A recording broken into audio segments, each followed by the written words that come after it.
Rocking star ಯಶ್ಗೆ ಇದೀಗ big relief ಸಿಕ್ಕಿದೆ. ಆದಾಯ ತೆರಿಗೆ ಕೇಸ್ನಲ್ಲಿ ಯಶ್ ಬಚಾವಾಗಿದ್ದಾರೆ. ರಾಕಿಂಗ್ ಸ್ಟಾರ್ ಯಶ್ಗೆ ಬಿಗ್ ರಿಲೀಫ್. ಆದಾಯ ತೆರಿಗೆ ಕೇಸ್ನಲ್ಲಿ ಯಶ್ ಬಚಾವ್. ಆದಾಯ ತೆರಿಗೆ ನೋಟಿಸ್ ರದ್ದುಗೊಳಿಸಿದ ಹೈಕೋರ್ಟ್. ಹೊಂಬಾಳೆ ಕನ್ಸ್ಟ್ರಕ್ಷನ್ಸ್ಗೆ ಸಂಬಂಧಪಟ್ಟಂತಹ ನೋಟಿಸ್ ಇದಾಗಿತ್ತು. ಈ ಸಂಬಂಧವಾಗಿ ತನಿಖೆಯನ್ನು ನಡೆಸಿತು ಐಟಿ ಇಲಾಖೆ. 2013ರಿಂದ 2019 ಅವಧಿಯಲ್ಲಿ ನಡೆಸಿದಂತಹ ವ್ಯವಹಾರ ಇದಾಗಿತ್ತು. ಶೋಧನೆಯನ್ನ ನಡೆಸಿದಂತಹ ವ್ಯಕ್ತಿ ಎಂದು ಐಟಿ ಇಲಾಖೆ ನೋಟಿಸ್ ಜಾರಿ ಮಾಡಿತ್ತು. ಇದನ್ನೇ ಪ್ರಶ್ನೆ ಮಾಡಿ ಹೈಕೋರ್ಟ್ ಮೆಟ್ಟಿಲೇರಿದಂತಹ ನಟ ಯಶ್ ವಾದ ಪುರಸ್ಕರಿಸಿದ ಹೈಕೋರ್ಟ್. ಸದ್ಯಕ್ಕೆ ಟಾಕ್ಸಿಕ್ ಚಿತ್ರೀಕರಣದಲ್ಲಿ ಯಶ್ ಬ್ಯುಸಿಯಾಗಿದ್ದಾರೆ.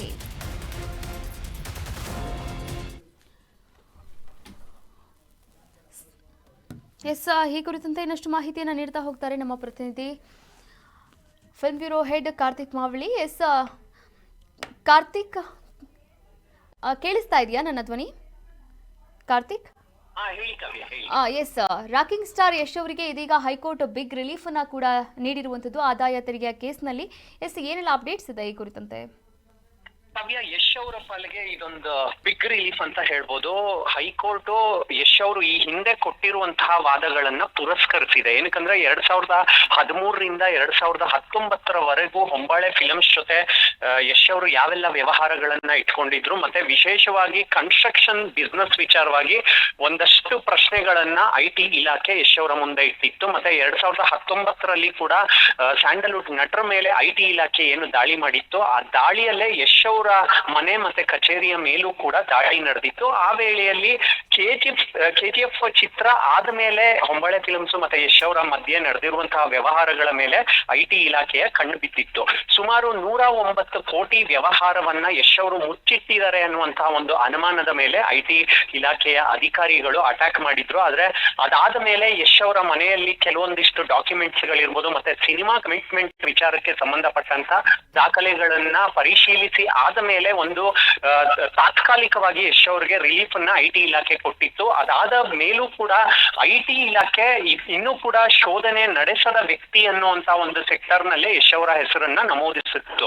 ಈ ವಿಚಾರವಾಗಿ ಹೈಕೋರ್ಟ್ ಮೆಟ್ಲೇರಿದ್ದಂತಹ ಯಶ್ ಅವರು ಇದನ್ನ ಕ್ವಶನಿಂಗ್ ಮಾಡಿದ್ರು. ಆ ಕ್ವಶನಿಂಗ್ ಗೆ ಈಗ ಹೈಕೋರ್ಟ್ ಆನ್ಸರ್ ಮಾಡಿದೆ. ಆ ಒಂದು ಸೆಕ್ಟರ್ ನಿಂದ ಯಶ್ ಅವರ ಹೆಸರನ್ನ ತೆಗೆದು ಹಾಕಬೇಕು ಅಂತ ಒಂದು ಆದೇಶವನ್ನ ಕೊಟ್ಟಿರುವಂತದ್ದು. ಜೊತೆಗೆ ಕೆಜಿಎಫ್ ಮತ್ತೆ ಕೆಜಿಎಫ್ 2 ಬಹಳ ದೊಡ್ಡ ಮಟ್ಟದಲ್ಲಿ ಬಾಕ್ಸ್ ಆಫೀಸ್ ಹಿಟ್ ಆಗಿತ್ತು. ಆ ಹಿನ್ನೆಲೆಯಲ್ಲೇನೆ ಯಶ್ ಅವರು ಎಲ್ಲೋ ಒಂದು ಕಡೆ ತೆರಿಗೆಯನ್ನ ವಂಚಿಸಿದ್ರ ಅನ್ನುವಂತಹ ಒಂದು ಅನುಮಾನ ಕೂಡ ಎಲ್ಲರನ್ನ ಕಾಡಿತ್ತು. ಆದ್ರೆ ಯಶ್ ಅವರು ಅದರಿಂದ ಈಗ ಬಹಳ ಮುಕ್ತರಾಗಿ ಆಚೆ ಬಂದಿದ್ದಾರೆ. ಕೆಜಿಎಫ್ ಹೊರತಾಗಿ ಕೂಡ ಯಾವೆಲ್ಲ ಬಿಸ್ನೆಸ್ ವೆಂಚರ್ಗಳ ಜೊತೆ ಯಶ್ ಅವರು ಹೊಂಬಾಳೆ ಫಿಲ್ಮ್ಸ್ ಜೊತೆ ವ್ಯವಹಾರಗಳನ್ನ ಇಟ್ಕೊಂಡಿದ್ರು ಅದೆಲ್ಲವೂ ಕೂಡ ಕ್ಲಿಯರ್ ಕಟ್ ಆಗಿದೆ.